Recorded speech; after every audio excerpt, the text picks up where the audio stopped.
welcome to Candy Shoppe Yarns, where everything is sugar-free and high in fiber. I am Deborah. I am your confectioner extraordinaire, and I am here to share all of the fiber remakes that I have completed. I just want to share things that I have been making, but there will definitely be a special emphasis on products that I produce, services I offer, patterns I make, that I write, that I offer in my shop. Because as you may know or may not know, I own Candy Shoppe Yarns, where I sell hand-dyed yarns, knitting patterns, and stitch markers, progress keepers. All of these things are based on sweet treats, childhood favorites, things like that. So let's just jump right into all of the fun. First of all, I'll tell you what I am wearing. I am wearing, let me get my information here. I am wearing the Dotty cowl. This is a crochet cowl, and it is a reversible cowl. You can see the other side. It's another color. This is Dotty cowl by Malabrigo. It is a free pattern. It's designed by Lena Fedotova. I purchased this from, or I downloaded it from the Laughing Hen's website. This is a really fun one because it is a new technique to me of crochet where they call it double crochet. Now, double crochet is also a stitch, but this is, I'm trying to think, this is a technique where you create a reversible fabric where you go around and you crochet one row with one color, and then I add in the second color and I offset the stitch and crochet it in front, and then I just continue that all the way up, and it creates this double fabric. If you've heard of double knitting, to me it's, you know, the same type of a technique, a similar technique, similar effect. And the yarns that I've used, I've talked about this on Instagram. I also shared it in my What's New in Candy Shoppe Yarns video right before this, but I'll share it here. The yarn I used, this is what I have left of both. This one is Barbie and the Rockers from my shop. It is on my simple syrup fingering weight base. And then I used Peaches and Cream Barbie, which is on my crystalline base, which is a sparkle base. And it's just a really fun one. It's warm. It still has some drape. Crochet doesn't always want to drape depending on your gauge and the type of yarns used, but you can see the seam right here. Let's flip it right side out. Let's see if we can find the seam on this side.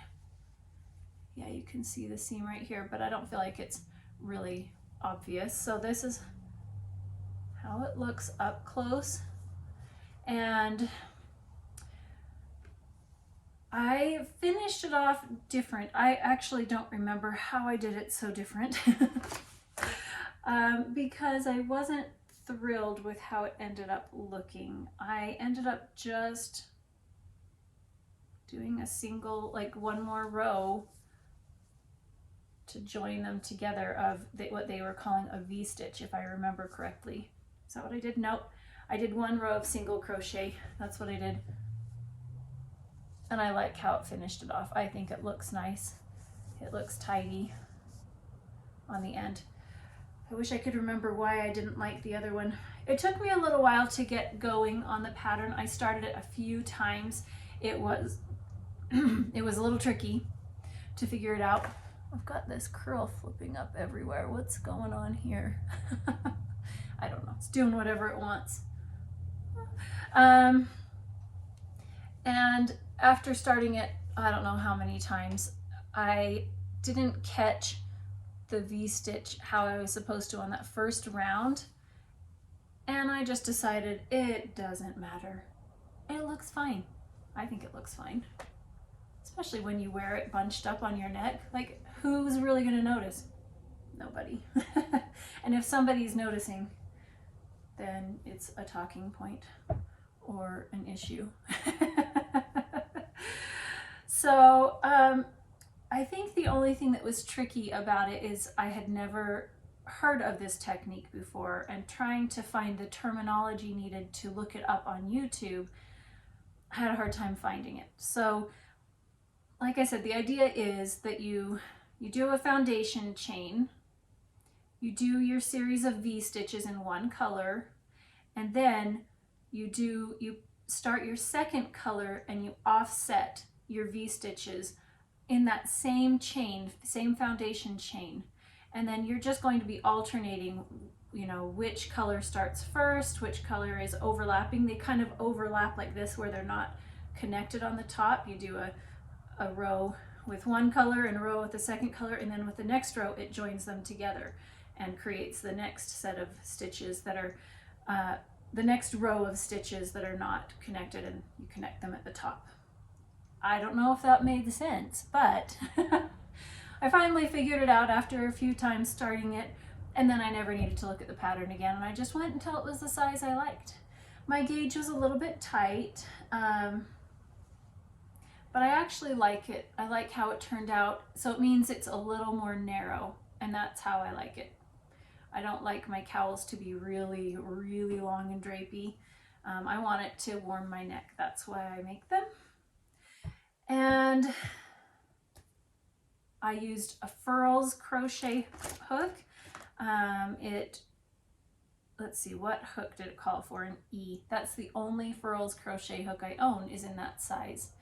And the gauge I got with that was a little bit tight, but I decided to keep on going because I liked what it produced. I mentioned that I used a Furls because I had somebody mention that to me before to try that out, because I have a lot of pain when I crochet in my arm and my shoulder and my neck, and they suggested that to see if that would help my hand and all the other things. I don't know that it really did help, but it's fun to try new ones. So that's what I was wearing, which I just took off and decided not to bother putting back on. I'm gonna make notes as I go so I can put my show notes in the description box below. So it is almost Halloween, and I have been in a fall themed mood, so I've got a couple of projects that I have been working on that are fall themed, so I'm going to show you. A couple of years ago I released a pattern, a knitting pattern, which I called the Sugar Baby Pumpkin pattern. Look at that. And it has 3 sizes. This is the small, the medium, and the large. And I have made, I don't even know how many. I mean, 1.5 dozen of these, maybe more. And every year I want to make more of them. So this year I pulled out some more yarns. And the fun thing about this pattern, it is a knit pattern, but it's where you can just pull together scraps of whatever you have, whatever yarn weight you have, and put them together. In the pattern I give you tips about how many strands to hold together, how to combine your colors to see if you like it. And in this one I used 6 or 7 strands of fingering weight yarn. Let's hold it up close. It has my gingerbread colorway, it has a mauvey purple colorway in there, it has scraps of, I'm trying to remember, so many different colors. I've got 2 peachy colors, I've got some neutrals. I just put a whole bunch together and they just kind of blend together. And one of them is a sparkle base. It's a gold stellina. It was a color from Yarn Cafe Creations. You can't really see it on the video here, but it just has such a pretty effect. But what I did with this one, so this is the medium size, The pattern calls for you to use a cinnamon stick that you cut and glue in there, and then you can add a leaf if you want to. I just put on some artificial leaves. I have a box of artificial flowers and leaves, and so I just pulled from that. But this time I decided to try knitting a leaf and a stem. So I found a free pattern, and I'm going to link to that pattern in the description box below so that you can see what I did. And it uses some short rows to shape it, and you can embroider veins onto it. I did it very lightly, but I think that it turned out really cute. I held 2 strands of fingering weight yarn together to get the weight that I think it called for a DK weight. And then for this stem, I just tried like an I-cord where I cast on 8 stitches, decreased down to 5, knit I-cord, and then I, at the end, increased like every other stitch for 2 rows, I think, and stitched that down.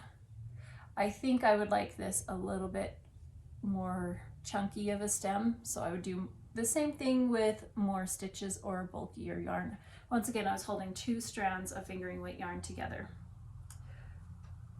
So that's one more pumpkin for the year.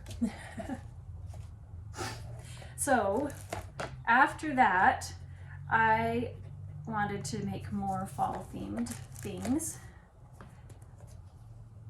And I have been wanting to do some amigurumi for a while. Now I don't consider myself a seasoned crocheter, but I'm definitely not a beginner, but I really wanted to make some amigurumi, and I saw this pattern a year ago. It's by Miss Daisy Handmade, and let me show you the pattern. Isn't that adorable? Super cute. I saw it a year ago, and I remember telling myself, next year, you've got to do that. Well, it popped up on her Instagram feed, and it was maybe 11 o'clock at night when I saw it, and I thought, I want to do that. I forgot about it. I ran, ordered it, I ran. It was 11 o'clock at night. I'm not doing any running at that time. Let's just be honest. So I swiftly moved to my computer where I downloaded it and printed it, and went out to my sewing room to see what colors I had in crochet, in cotton yarn.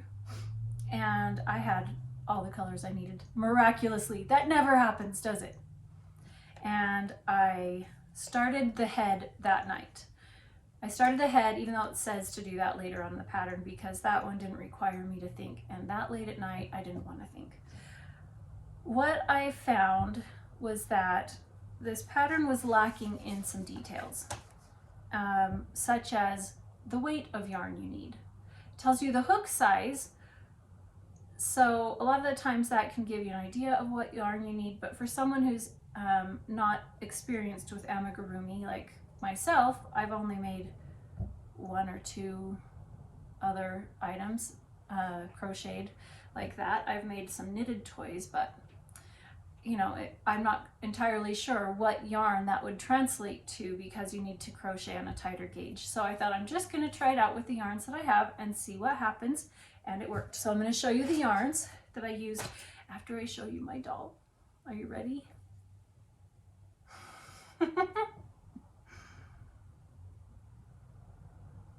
She's so cute. She's always looking a little bit sideways, kind of like she's off into the distance, gazing longingly at something. I don't know, because I sewed her head on crooked. It doesn't look too crooked in the camera.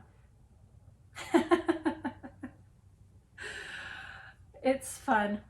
So, some things to note. When I put the head on, it was really wobbly, but I hadn't put the collar on yet. And the collar pattern, the instructions did not make sense, and they did not, doing my best to follow it, it did not fit. So I made my own so that it would fit better. But what I did is I stitched it on in the center, and then I used glue. fabric glue. No, I used Aleene's tacky glue, and I glued it down underneath the collar and where the head joined the collar all the way around to give it more stability so it wouldn't wobble around. And I also wanted it to be really secure and not come off. So I have the collar stitched down in the front and I have it glued down underneath and on top. Everything else is stitched down. But if a child were to ever play with this, I want it to be secure. So I don't want the head to flop, and I also don't want anything to come off if they were to pull. So I would only recommend this if you are a seasoned crocheter and can infer what some of the instructions may mean. But overall, super adorable. I changed the pumpkin bucket. It was just a little pumpkin ball with a handle, but I put a base on it. I even glued a little felt circle inside so that it would be more sturdy. You can't really see that. There's no way you could see that. So it would be more sturdy on the base, and I left the top open so that it would be a cute little pumpkin trick-or-treat bucket. The little ghosty, which is adorable, I just stitched on temporarily so that she could hold it for right now. But this isn't something that really would be suitable for a really small child because of small pieces, obviously. I contemplated making the cat, which is so cute. I have the yarns for it, but once again, I mentioned how crochet makes my neck hurt and my arm and my shoulder hurt. I had to go into the therapist to work on my neck after making this. So I thought I better not make another one right now. But it was worth it because she's adorable. So this is just gonna go into my little toy drawer and be played with at some point in time, probably by me. I'll just be honest. But I'll tell you about the yarns that I ended up using. I used 2 different brands, and they were almost identical in weight, so it worked just fine. So I used Paintbox Cotton DK, and I also used Hobbii Rainbow 8-4. And so I'll tell you all the colors. Are you ready? If you want to know, get ready. This one is color 455 Peach Orange for the body. Let's see, we'll do all the Paintbox first. Paintbox. Okay, I have 3 Paintbox. And then I did 403 Champagne White for the ghost and the stripes on her legs. I did 410 Soft Fudge for her feet and the popcorn buckets. Why do I keep saying popcorn? I don't know. I don't know why. I don't even like popcorn. Pumpkin bucket strap. It's not true. I do like popcorn if it's covered in caramel, which I can't really eat. So there you go. Okay, now the Hobbii yarn. I used color 69. This was for the part of the dress, the legs, her body. Oh, I'll show you that on here. Look, so her skirt is attached right there. And for the skirt, I used, what number is this one? Well, what number is it? 51. That was for her skirt. And on the skirt, there's little spots, and the pumpkin bucket was color 43. And last but not least, the tendrils up top here, I used color 24. It would be cute to make even more tendrils maybe for the hair, more leaves and tendrils. But every single one of these you have to weave in 2 ends for every tendril and leaves, unless you did a longer tendril and maybe stitched it down in the center. So that was very fun to make. I really enjoyed it. I have since ordered even more colorways of Paintbox because I want to be ready. If I see another pattern I like, I want to have all the colors at a moment's notice. So I'm close. I'm close. Okay, gotta write that down. Let's write down. Next up, let's talk about more autumn things. Let's find, oh, let me show you this cute bag. Isn't that adorable? Oh, that's so cute. This was a gift from my friend. She has a shop. She's on Instagram, Eggs and Crackers Makes, and she also has a shop on Etsy. Her name's Robyn. And she sent me this bag, which is adorable. And then a big bag. And this one, I think, and she sent it for my birthday. So it has it has animals that are eating birthday cake and they're holding balloons, which is super cute. Right there. That's like a tote bag size. I could put a whole bunch of projects in here. So that one was really fun. You can check her out on Etsy. I have in this bag a sock project. This one is a pair of DK socks that I am working on. I finished one, and this uses my sock yarn, my colorway Frosty Pumpkin Cider. It's looking a lot higher contrast. That tends to happen on this camera, but it is pale grays, deeper grays, flecks of orange and green. This is my daughter's favorite colorway that I've made, that I've ever dyed, she says, and she says that each time I dye it. So I decided it was time to make her some socks. So I cast on 48 stitches and I knit 15 rows, yes, of 1x1 ribbing. And then I don't remember how long I made the leg, how many rows, but you know, some. And then I did a slip stitch heel flap, did the heel turn, picked up stitches for the gusset and decreased, and then I did a rounded wedge toe. And she wears a size 7.5 shoe, so it's a little bit smaller for me, but the needles that I used were a size, that's not the right needle. I grabbed it in the wrong bag. US size 2, 2.75 millimeter needles. I like to use Chiagoo Red Lace. That's my favorite needle of all time. I use that whenever possible. And it just gives me a really nice gauge. The last pair of DK socks that I made, I used a 3 or 3.5, or sorry, US 3 needle or US 4. I can't remember, but it was too loose. So I went down to a US 2, 2.75 millimeter needle. And it used, I think, 41 grams of yarn to make this size. And so I have, you know, 18 grams left when I'm done. When I'm done, I'll have approximately that. I've only made one. I've started the second one, just barely.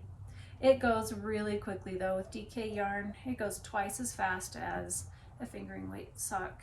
And when it fits nice and snug, I think that it feels nice. But like I said, the last pair I did were too loose on me, and I felt that they were only suitable for like slipper socks.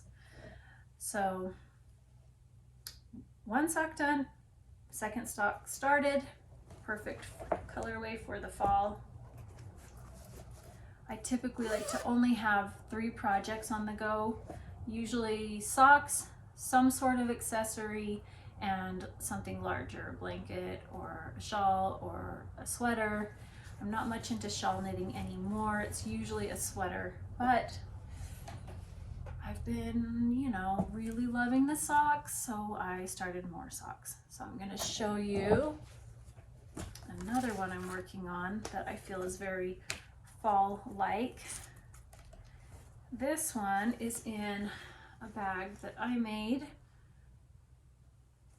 with carousel horses. I don't sell bags very often. Mostly I only sell them when I'm at like in-person fiber festivals. I don't typically sell them online. So I am knitting the Syncopation Socks. I need to get a sock blocker here. Let's see. These are, I have a pair of vintage men's sock blockers. I got these from my mother-in-law. I'm not sure where she got them from. But I knit one sock. I'm not sure why I have, oh, I didn't weave in ends. I didn't take off the stitch marker. Doesn't really matter, but I've made one sock for my husband. He wears a US size 11, so that's more stitching than a women's 7.5 that I just made for my daughter. So this one takes more time, especially as it's fingering weight yarn. I don't know if you can see the stitch pattern extremely well. It's just a subtle textured stitch made with knits and purls, and it is the Syncopation Socks, and the pattern is by Mary Henniger, or Henniger, I imagine it's Henniger. It is a free pattern. It is a 12-row repeat, and each round is a 4-stitch pattern repeat, so you can do multiples of 4 stitches. So I did 68 stitches. Most people do 64 or 72, but 68 works really well for my husband. And the pattern, all I did is I actually just used that stitch pattern and I put it into my own sock recipe because it calls for knitting them toe up, and I like to knit cuff down. And I did a 1x1 rib. There you go. Now you can see the stitch pattern a little better. Did a 1x1 rib. I knit 8 inches from the cast on down to where I did a slip stitch heel, and then I only knit the pattern on the top of the foot and not the bottom so that it doesn't irritate your foot when you're walking. And this one, I weighed the yarn. I wanted to make sure I had enough, and I will definitely have enough. I did not use 50 grams for this sock. It was close, but I didn't use a full 50 grams. So I know I have enough for the second sock. Because normally I knit a 7-inch leg, but my husband wanted an extra inch, and I have knit him enough socks now to know that I have enough yarn to do that. So the yarn, let's tell you about that. I have the yarn label. It is by Forbidden Fiber Co. On the Gluttony Sock base, which is an 80-20 base, 80% superwash merino, 20% nylon, and the colorway is Spruce. I have a Spruce colorway, which looks very different than this one, but I like that. It's actually from her Christmas holiday palette collection, but I think that this is a nice fall themed. It's actually going to be a Christmas gift anyways. I like to put socks in my family's stockings every year. Stockings in the stockings. So I've just been working on socks for my family that I will put in there. And I have one more pair of socks. No, I have 2 more pair of socks. I told you I love sock knitting. I'll show you one that I finished. I like to hand knit socks, but sometimes I use my sock knitting machine. I have a circular sock knitting machine. I offer a service in my shop where I will crank sock tubes for you when you purchase sock yarn from my shop for an additional fee. and then you can use those to make Afterthought Everything Socks. If you haven't heard of Afterthought Everything Socks, it's where you have a long tube of sock yarn. I'm looking to see if I have one here. I don't. A tube of sock yarn, and you pick up stitches and you separate them into separate tubes for each sock, and then you add on a cuff, you cut in a heel and knit that, and you cut in a toe and knit that. Cutting yarn, I know knitting sounds terrifying, but trust me, it works really well. I have done it many, many times, and it's really fun. But I wanted to do socks start to finish on my machine, not have to do anything from, by hand. So I've been learning more and more about how to use my sock knitting machine, and mostly what it is trying to get the gauge correct, so you have to know what your gauge is before you can make the sock. So when I'm knitting socks for myself or my family, I can have them try it on as we go to see how long it needs to be. On a circular sock knitting machine, you can't do that. It's stretched out, it's hidden by, encased within the sock knitting machine. So you have to know what the gauge is in order to do calculations to make sure that you have the foot long enough. And that's what I've been trying to work on. And you have to know that for every base you use. So this is one that I was experimenting with. Look how fun. That matches really well. That looks crazy here. Up close, look at the colors there.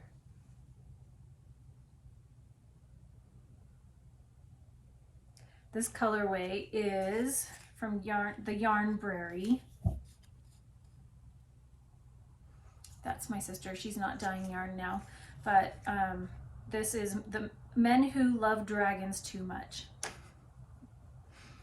It was a really fun colorway, and it came with a red mini that she called Hagrid's Umbrella. I used that red mini somewhere else, but I really wanted socks with this. So I did something called a hung hem cuff. If you've ever made a hat where it's called a folded brim, where you knit extra, fold it in half, and then you stitch those two layers together and keep on knitting the body of the hat, it's essentially the same thing. This is essentially a folded brim like you would have on a hat, but it's the cuff. So let's see if you can see the two layers where it's joined together.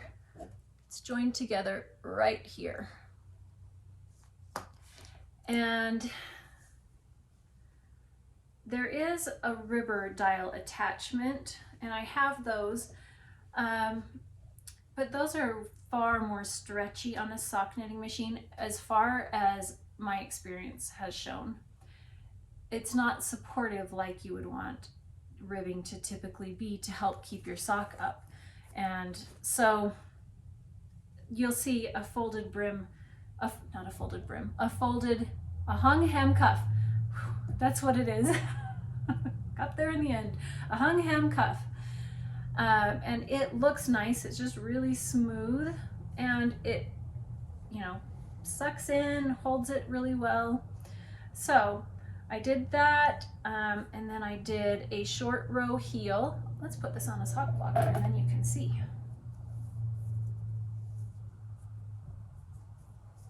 A short row heel, then I did the leg, and then you do the toe, and the toe is essentially another heel where you Stitchener, that is not a word, Kitchener stitch the toe closed right here, as opposed to on the tip right here. But I didn't know what this gauge was, and the way to find that out is to crank a tube, wait for several hours or a day for it to, kind of relax and settle into its gauge, measure it, and then you can either cut in and knit everything by hand or re-crank it. I didn't want to do that, so I just cranked the leg for a ways that I knew would be plenty long, and then I measured it later on, ripped back to where it needed to be, and I hand knit the toe. So the toe is a rounded wedge toe. So I didn't know what the gauge was, but that's how I made a complete pair of socks, but I did have to hand knit the toe. It's so cute. I love this pair. So after doing that one, I did a pair for my husband. So I'm going to show you a bit more how it's constructed because I left one of them undone so I could show you. So the yarn is, actually I'm not going to tell you the yarn. I purchased it from somebody, but I started knitting it by hand, and after doing the cuff I looked down and my hands were covered in dye, completely covered, and so I knew it wasn't fully set. So I went and I set it again by soaking it in a citric acid water mixture and heating it, you know, in my buffet pans that I use for dyeing yarn. And I decided, well, if I'm doing that, because it's not quite as rich as I would love, I'm gonna just add some more color to it. So I added a little bit more color so it'd be a little more deep. So I think that's why I won't share the yarn, so won't need to direct you there. I don't want to say anything negative there, but it's so dark you can't really see. There you go, up close now you can see. So let me tell you what I did. Right here you'll see that there's ribbing because I did knit this one, the ribbing, by hand, because I wanted there to be ribbing, because I wanted this leg for my husband to be as long as I could get it, but a hung hem cuff uses twice as much yarn for the ribbing. And when you're making a large, you know, a sock for a larger foot, longer leg, I wanted to make sure I'd have enough. Turns out I would have had enough, but it's okay because the ribbing looks really nice. So let me show you what it looks like before. Here's the, it's just stockinette stitch, just basic vanilla sock. So it has a short row heel, has a short row toe, and I have Stitchener, I did it again. Kitchener, help me remember that one, Stitchener, it's a new word, it's a new word. Kitchener stitch the toe closed right here. And you can see it really well because right at that point is where the yarn changed to like a lighter variegation. So it kind of makes it stand out. It's fine. But this is what it looks like. Okay, how am I going to show this? Okay. So I've got stitches on the needle ready to Kitchener stitch the toe closed. If you see the toe right there, it is the same as a short row heel. It's the same shape. You can see the short row heel shape. That's what I've got for the toe, but it means that the stitches are open on the top of the foot right here. So it looks really funny before you get to this point, and then I will Kitchener that closed and have the foot done. Now there's this bright orange yarn here because this is waste yarn. What I will do when I'm finished here is I'll have these needles, I will go along and pick up this first row of stitches of the brown yarn, and then they will be secure on my needles, and then I will unravel this orange yarn and I can start knitting the ribbing from there. I did a 1x1 tubular bind off. It's a sewn bind off, and it has the same type of a rhythm as the Kitchener stitch, so it was fairly easy to remember and to do, and it looks really nice. And what I really like about it is that it doesn't flare. It just lays beautifully. So when you're doing toe up, they often will flare out, like with the Judy's stretchy bind off, that will often flare like this. And this one doesn't. It just Looks beautiful. So this pair will be finished very shortly because it just needs the toe closed and a cuff. And I will have 2 pairs of socks ready for my husband.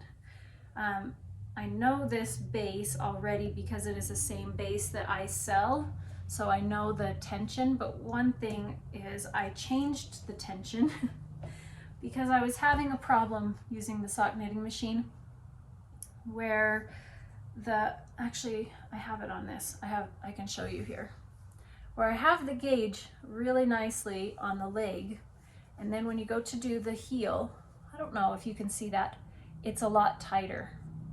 You can see, can you see where it kind of dips in? Let's see if I can show that at all. I don't know. It dips in because it's tighter here. Because when you're doing socks on a circular knitting machine, you have something called a heel spring that you engage just for these short rows, you know, a short row heel. And you have to have that in order for the machine to work. But what happens is it makes a tighter gauge. And it doesn't look quite as nice, and it's harder on the machine. Like, it's harder to keep the stitches where I want it in order to get the gauge I want here. This is too tight. So one viewer recommended that I keep the heel spring engaged through the whole sock and adjust my tension accordingly. So I spent a great deal of time trying to get this tension right again. So I actually made this pair of socks, I think 3 times before I got it down. And I really like the tension that I ended up with. So I think that's what I'm going to continue doing, is keep the heel spring engaged all the way through, which means that the tension remains the same from here all the way in through the heel. Not everybody is interested in a circular sock knitting machine, but that's fine. I am really enjoying it. I have a lot of fun using it. And it gives me a way to showcase my yarn faster, because there's no way I can knit that fast with all the colorways I dye. So I'm thankful for it. Oh, that project, that sock, was in this cute bag. This was also a birthday gift from another friend. Isn't that adorable? With all of these sweet treats. Perfect for Candy Shoppe Yarns.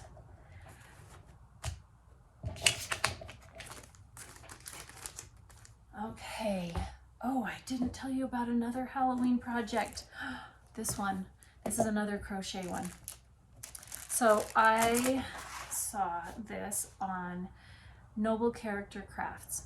She showed this on 2 different episodes, and I immediately had to start my own.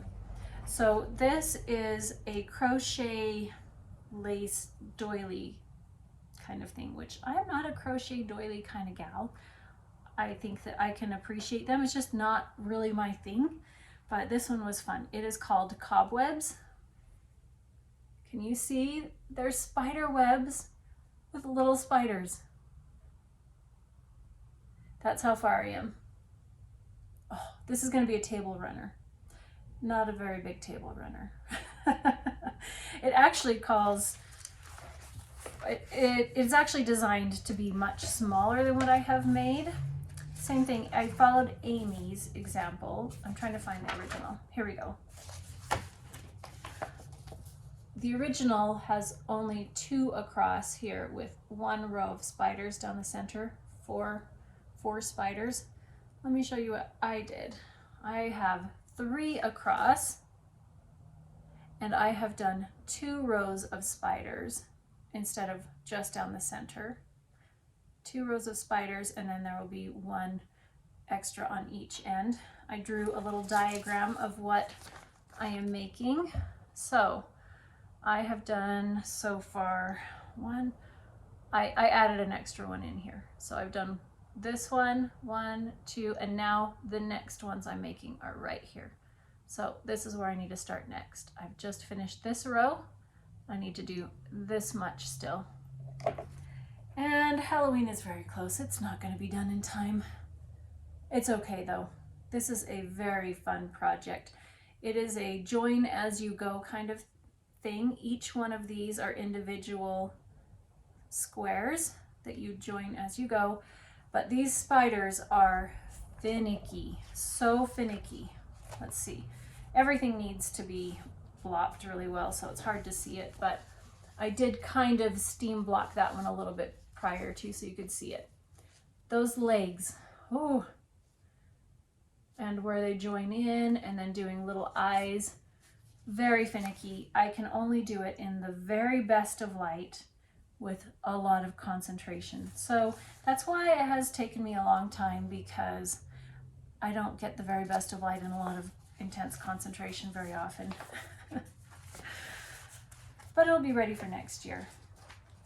I was contemplating cutting out this last row of spiders and having it be shorter, which means that I would, you know, because this is where I am, it would mean that all I would need to make is 1, 2, 3 more spiders instead of 1, 2, 3, 4, 5.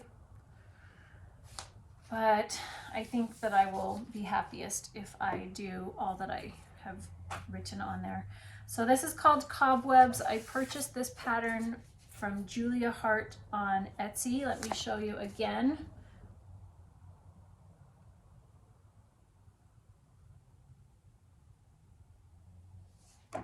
And I used Aunt Lydia's Crochet Classic 10 thread in the black and natural colorways. I had to order a new set of crochet hooks because I needed a 1.75 millimeter and I couldn't find that anywhere in person, and I could order one crochet hook for a certain price or an entire set for the same price. No brainer. I mean, I got it on Amazon. So I now will have all the sizes that I need.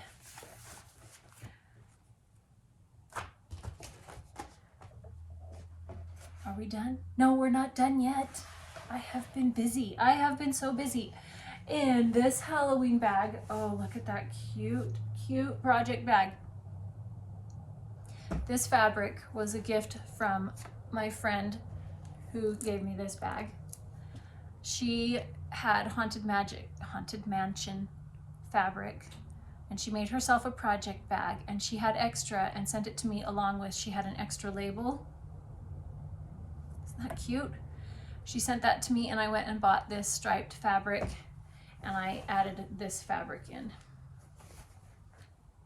So I have a sweater in here because this is a nice size bag. This one is my good friend Amy, Amy Loudon. She's Taylor S Studio on Instagram and taylorstudio.com. This is her newest sweater pattern. It is the Putney Sweater, and it is a really fun design because it's like the really classic cozy sweater, but there's options. So let me show you the schematic. So there's a bracelet length, like 3/4 length, bishop sleeve, like a puffy sleeve. There's a full length tapered sleeve. There's a cropped tapered version or a regular length, no tapering version. You can add a frill on the shoulders and you can just mix and match what you want with that. So what I'm making is the longer length, no tapering. I'm not doing the frill, but I haven't decided between these two sleeves. I was pretty set on this, but now I'm thinking I might, now I prefer to have 3/4 length sleeves, but I might do this 3/4 length. Oh, I don't know. Her pattern used the bishop sleeves that were bracelet length. Looks so pretty. So I'm actually using her yarn for this, so let me show you.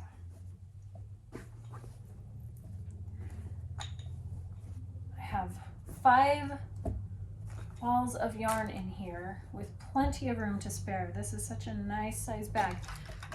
And I thought I'd put, oh, I did put the labels in. Good.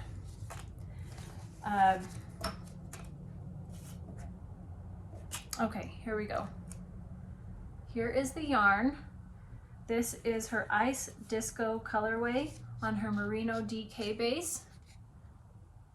Now her pattern is on TaylorStudio.com. Her yarns are Dandelion and Dogwood. That's where you can find her yarns.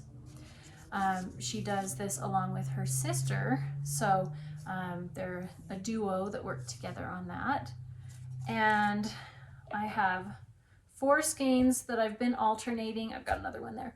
And then if I don't have enough, I have this solid one from her that's called Tammy Girl, the colorway. And I can use this for the ribbing around the neck and on the cuff and the bottom of the body. So I'm not going to do the neck until the end when I've finished the sleeves, so I know if I have enough of this color or not. So if not, then I'm going to use that because it's so similar. And this is where I am. It is a interesting construction. That's one thing that I like about Amy, is that she likes to play around with different construction methods to find the very best. Okay, here we go. So I can't remember if I started with the back or the front, one or the other. Start with the back, probably, and then you do I pick up stitches or were they live stitches? I'm trying to remember. I think they were live stitches. Now I don't remember. Pick up stitches and knit down both sides, and then do the front body, the front chest, and then you join it together. And I just barely joined it together, and I'm now knitting straight down in the round for the body, and then later I will go around and do the sleeves. It calls for you to do the neck before you do the sleeves, and that would also be helpful to know how it's going to sit on you, if it's going to sit like this or that, to let you know the length of the sleeves. But I don't know if I really want to do that because I want to know how much yarn I'm going to have. So once I finish the body, I'll have to know what I want to do for the sleeves. But it's really pretty. I am, you knit flat back and forth up here. And I was alternating skeins, and I was just alternating them along the edge. But now that I've joined in the round, I'm alternating skeins doing helical knitting, which is my favorite way. It's very, very, very simple. It's like a no-brainer. You can't even see where you alternate. It's so easy to do. That's my favorite. And I thought I did like 3 or 4 swatches, but it looks like in the end I ended up getting gauge. No, I got gauge first time. Actually, that's right. That never happens. Never happens. I got gauge first time with the suggested needles. So that makes it very easy. I don't love making gauge swatches, but in the end, if you're going to go to the effort of knitting something by hand, using hand-dyed yarns, or even not, just all that work, you want it to fit. And you want to be happy with it. So I take the time to do a swatch. Do I have anything else? I've been working on projects like a mad woman. Okay, at the end, I would want to share with you fun facts or fun treats that I have come across. So let me show you. So Amy of Taylor Studios and we were talking about candies and flavors, and I mentioned that I had never tried blackcurrant.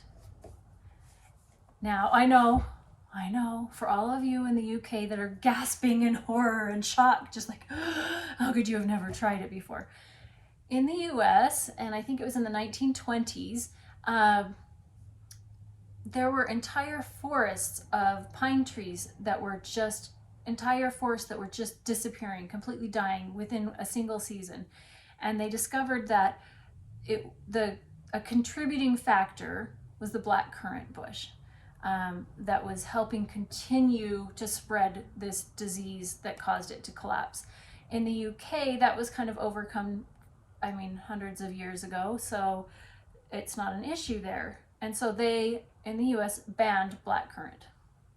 So instead, grape was the flavor that was used instead, especially during Prohibition, when people weren't supposed to be drinking alcohol.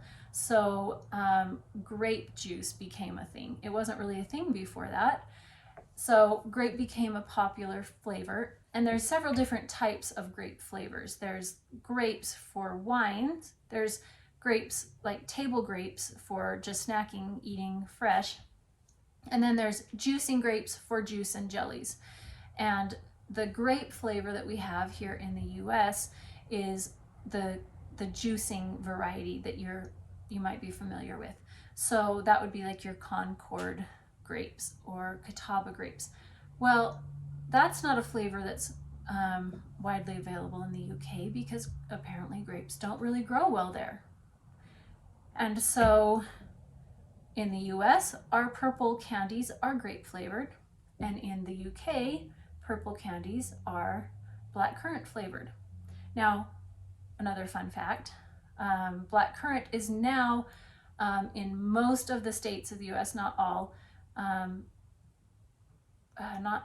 it's no longer banned. You can grow it, but it's not a flavor that we're drawn to because we're familiar with other flavors. So Amy sent me a whole bunch of candies from the UK to try that had blackcurrant flavors. There were some other things she sent me to try as well, and I discovered that it was a familiar flavor to me, but I can't really place from where. It tastes kind of like, I think, especially this one. This was my favorite. But the blackcurrant in here tastes kind of like a vitamin gummy chew that I have. It also tastes a little bit like a generic jam flavor that, like, there's a whole bunch of fruits blended together. Can't say, but Starburst, if you're not aware, the texture is completely different in the UK versus the US. They're completely different. So that's really fun. Also, I found that red things, at least with this, and here in the UK, are strawberry flavored, whereas in the US, they are cherry flavored. In the US, pink things are strawberry and red things are cherry. So there you go. I don't know what you're going to do with that information, but it's a very helpful information to have. And I hope you have a really good day, and I appreciate you stopping in and visiting with me, and I encourage you to watch any of my previous videos where I have tutorials on how to do certain stitches, things like that. Not a lot, but I also have one shop update, and I plan on doing that, recording a shop update episode along with, right after that, followed by a knitting vlog or fiber vlog, because I like to make a lot of different types of things, not just knitting. And you can find me on Instagram at Candy Shoppe Yarns. You can also find my shop on candyshopyarns.com. And I appreciate you stopping by, and I hope to see you again. Bye.